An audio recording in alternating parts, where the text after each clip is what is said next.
Good evening, everyone, and welcome to another round of sound. This is the #1 Cochran Sports Showdown. We're happy to have you here tonight. We have a lot to get into. We'll talk about the Steelers coming off owners' meetings and some interesting stuff that happened down there. We'll also get into the Pittsburgh Penguins. Are they going to make the playoffs or not? But the #1 topic tonight on the #1 Cochran Sports Showdown will be the Pirates opening weekend, and they go 1-2 in Cincinnati. Here to debate and discuss is your panel tonight. We have Mark Kaboly from The Athletic, who was just down there at the NFL owners meetings out in Arizona. We'll talk about that. And Will Graves from the Associated Press does a great job covering all sports Pittsburgh. So, Will, let's get right into this. I want to start with just the Pirates. The over and under on wins is 67. They started 1-2. There's a lot, I think, that you could possibly build on with this young group. What is your expectation of the season, and do you expect them to at all contend for anything tonight?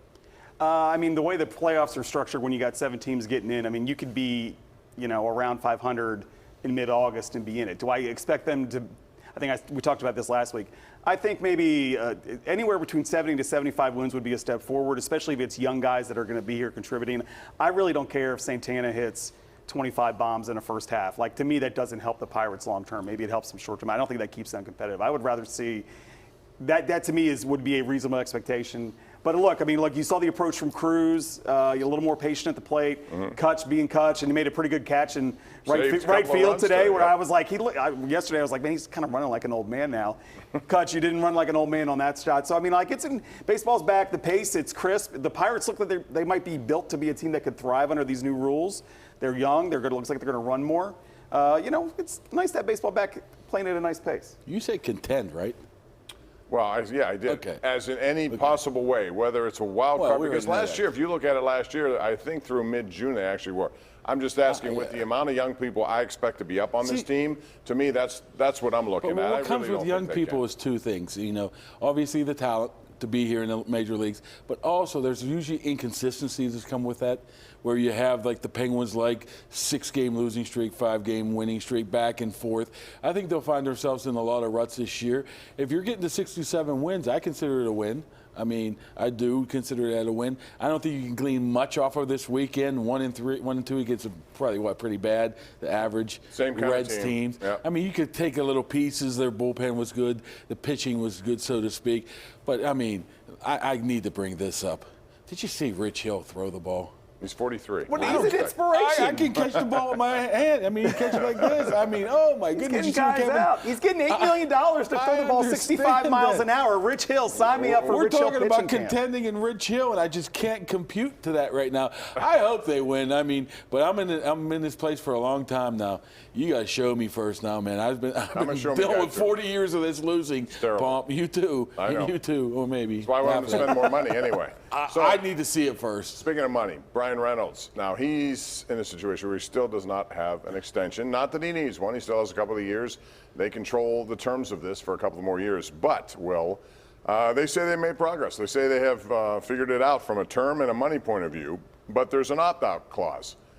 Should they give him an opt-out clause and tell me why they shouldn't, if you believe they should? Okay, well, I'm a big believer that, when a team is looking to really contend, and I look at the Nationals in like 2012 when they had Strasburg and a young Harper, they signed Jason Worth to a stupid contract. Like, it was a stupid contract, but it showed the fans that they were serious about contending.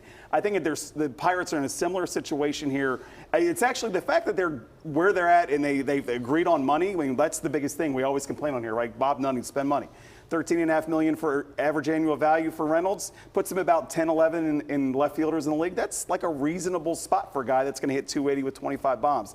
However, I understand, and Mark and I were talking about this off camera, I understand where if you want to protect, if you're the Pirates, you want to protect yourself. So if you let him walk in year 4, the good news is you don't have to pay him, but the bad news is you don't get anything in return for a guy that conceivably could be still in his prime, right? So they're trying to protect themselves. So I understand the Pirates situation. Do I think they should make an exception? I don't know. Last week I said they shouldn't sign him, so I think, I think they should sign him. I've been saying this for a while now. I think he's their best player right now. You put a good core together like that, and if you're going to contend in 25 or 26, I think you need a guy like Brian Reynolds. And maybe I don't know how contracts really work in Major League Baseball, but if you can have an opt-out on each side of it, I'm sure you could put that in there. Maybe it's not a bad thing. Maybe Brian Reynolds is no good at 30. But then you want to get out essentially from it's under not that. an 8 year or 6, Yes. it's 4 years or whatever it was. They want longer at their price. Obviously, is what they want. this is definitely in favor of Brian Reynolds because it definitely looks, Will, to me like this is an agent-driven story, right? You think? So if it's an agent-driven story, they want the PR on their side because they view it as a positive deal. So the Pirates have not made any commitment past Key Brian Hayes' deal. I would sign him.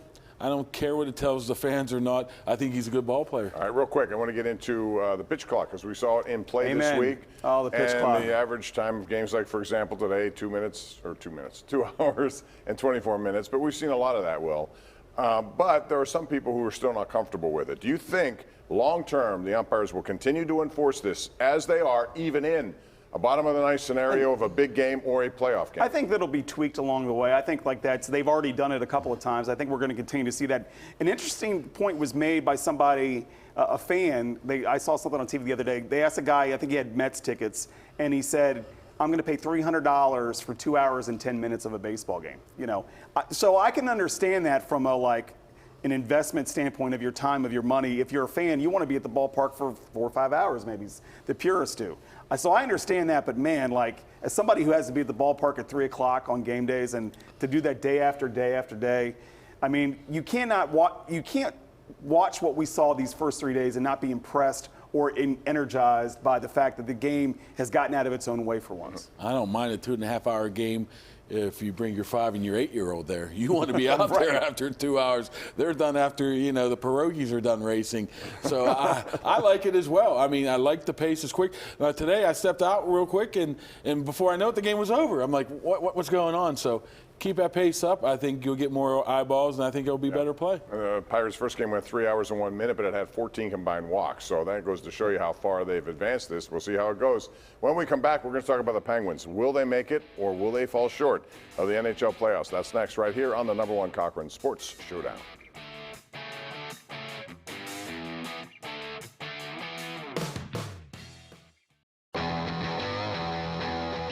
#1 Cochran Sports Showdown is brought to you by #1 Cochran. Go one better.